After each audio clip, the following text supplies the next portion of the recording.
மருத்துவமனை தாம்பரம் இந்த நிறுவனம் வந்து 2005 வருஷத்தில் ஆரம்பிக்கப்பட்டு இந்த 20 வருஷமாக செயல்பட்டு கொண்டிருக்கிறது. நாங்கள் மெயின்லி வந்து கிளினிக்கல் செட்டப் எங்கள்கிட்ட அவைலபிளாக இருக்குது. அது மட்டும் இல்லை, academic and research oriented Siddha programmes நாங்கள் கன்வே பண்ணிகிட்ருக்குறோம். அது மட்டும் இல்லை, இந்த மாதிரியான ப்ரொபகேஷனும் நாங்கள் பண்ணிகிட்ருக்கோம். சித்தா சிஸ்டம் வந்து தமிழ் மருத்துவமாக அறியப்படுகிறது. இது வந்து கிட்டத்தட்ட 5000 ஆண்டுகளுக்கு முற்பட்ட காலத்திலிருந்து இது வந்து பழக்கத்தில் இருந்து வருகிறது. இது மட்டும் இல்லை, 14 சித்தர்கள் என்று அறியப்படக்கூடிய மிக முக்கியமான யூகிமுனி, தேரையர், போகர், ராமதேவர், அகத்தியர், திருமூலர் போன்ற சித்தர்களின் வாயிலாக இந்த மருத்துவமானது தமிழ் மக்களுக்கு போதிக்கப்பட்டது. அந்த காலத்தில் வந்து இந்தியா முழுமைக்கும் இந்த மருத்துவம் வந்து போதிக்கப்பட்டிருந்தது. மக்களுக்கு பயனுள்ள வகையில் இருந்தபடியால் இது வந்து மக்களை மேம்படுத்தவும் நோயிலிருந்து காப்பாற்றவும் இந்த மருத்துவம் பயன்பட்டது. தற்போது இந்த மாதிரியான சேலஞ்சிங்கான கண்டிஷன்ஸில் நம்ம அலோபதி மருத்துவத்திற்கு மாற்று முறையாக ஆயுஷ் மருத்துவத்துறை விளங்குகிறது.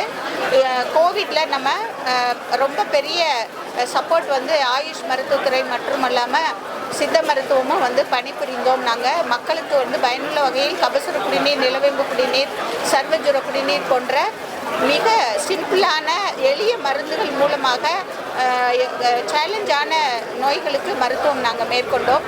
அதே போல் இந்த மருத்துவத்தை வந்து உலகம் முழுக்கும் பரப்பும் விதமாக இந்த சித்த மருத்துவர்கள் அனைவரும் ஒன்றிணைந்து இன்றைக்கு 1110 பேர் இந்த கின்னஸ் வேர்ல்ட் ரெக்கார்டில் பங்கு பெற்றிருக்கிறார்கள்.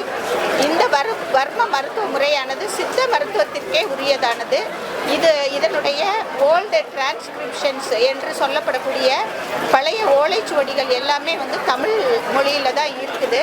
அது வந்து பார்வதி கேசவரம் போன்ற நூல்கள் வந்து காப்பர் செப்பேடுகள் போன்ற பழைய மேனுஸ்கிரிப்ட்ஸ் வந்து தமிழ்நாட்டில் இருக்கக்கூடிய கன்னியாகுமரி மற்றும் அதை சார்ந்த ஏரியாக்களில் வந்து இது வந்து கிடைச்சிருக்குது.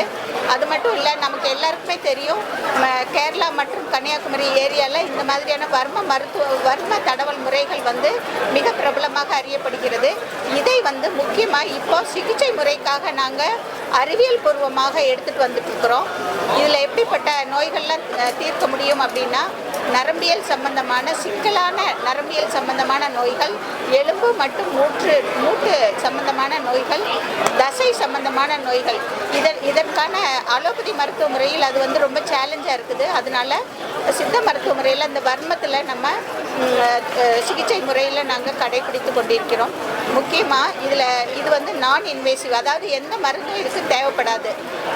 வெறுமனே கைகளால் வந்து நம்மளோட உடலில் ஓடிக்கொண்டிருக்கக்கூடிய உயிர் சக்தியை பேலன்ஸ் பண்ணுறது தான், சமநிலைப்படுத்துவது தான் இந்த வர்ம தடவல் முறை மற்றும் வர்ம சிகிச்சை முறை.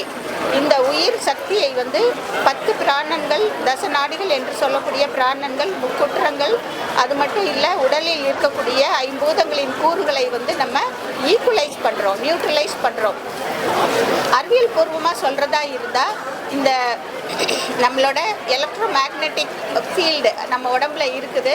அதுக்கு காரணமான கண்டக்ஷன், நியூரோ டிரான்ஸ்மிட்டர்ஸ் இதெல்லாம் இருக்குது. அதற்கு காரணமான வேதிப்பொருட்களை வந்து சமநிலைப்படுத்தவும், உடம்பில் இருக்கக்கூடிய அந்த ஃப்ரீ ரேடிக்கல்ஸ்ன்னு சொல்லக்கூடிய அந்த கழிவுப் பொருட்களை நீக்கவும், உடம்பை வந்து புத்துணர்ச்சியாக ஆக்கவும், நோய்களை தீர்க்கவும் இந்த வர்ம சிகிச்சை முறை நாங்கள் எடுத்துகிட்டு வந்துட்டுருக்குறோம்.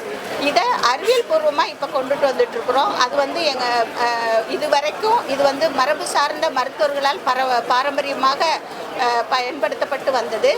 இப்போது தேசிய சித்த மருத்துவ நிறுவனம் இந்த வர்ம முறையை அறிவியல் பூர்வமாக இது எவ்வாறு வேலை செய்கிறது என்று அதை ஆராய்ச்சி பூர்வமாக எடுத்து செய்து கொண்டிருக்கிறோம். Subscribe to Walgan Television. Please subscribe Walgan Television.